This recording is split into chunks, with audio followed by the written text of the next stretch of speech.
L-Awtorità tad-Djar ser tissokta bi proġett ta' tisbieħ f'erba' binjiet oħra fuq oqsma tad-djar f'Santa Venera. F'konferenza tal-aħbarijiet quddiem l-oqsma tad-djar f'Santa Venera, is-Segretarju Parlamentari Rodrigue Galdes qal li residenti ser ikollhom l-opportunità illi jażlu huma x-xogħlijiet li għandhom isiru fil-binja li jgħixu fiha. Dawn ix-xogħlijiet li ser isiru b'investiment ta' 21,000 euro jinkludu tibdil ta' madum imkisser, xogħlijiet fuq ħitan u soqfa, installazzjoni tal-light fittings, intercom kif ukoll bdil ta' aperturi. Mawa News, il-kap eżekuttiv tal-Awtorità tad-Djar Lejnid McKay qal li bix-xogħol li ser isir ser jisserraf titjib ta' kwalità ta' ħajja aħjar lil 65 familji vulnerabbli.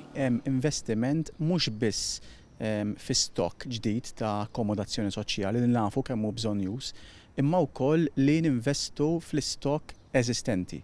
Hawnhekk qegħdin nitkellmu mhux dwar komun, imma qed nitkellmu wkoll dwar in-nies li ħajbenefikaw minn dan ix-xogħlijiet. Waqt li fakkar li l-Awtorità għandha ma' 7,600 binja x'tamministra u l-ħafna minnhom qdiemu, is-Segretarju Parlamentari Rodrigue Galdes qal li fl-aħħar xhur diġà sar xogħol simili f'binjiet oħra fl-istess lokalità.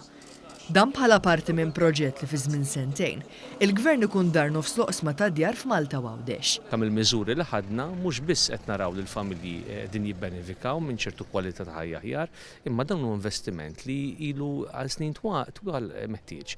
Imma qed isir bħalissa u qed isir anke jitwettaq b'mod konsiderevoli. Is-Segretarju Parlamentari Silvio Parnis qal li dan il-proġett li qed isir bisħab mal-Kunsilli Lokali ser ikompli jtejjeb il-ħajja tal-familji fil-komunità fejn jgħixu.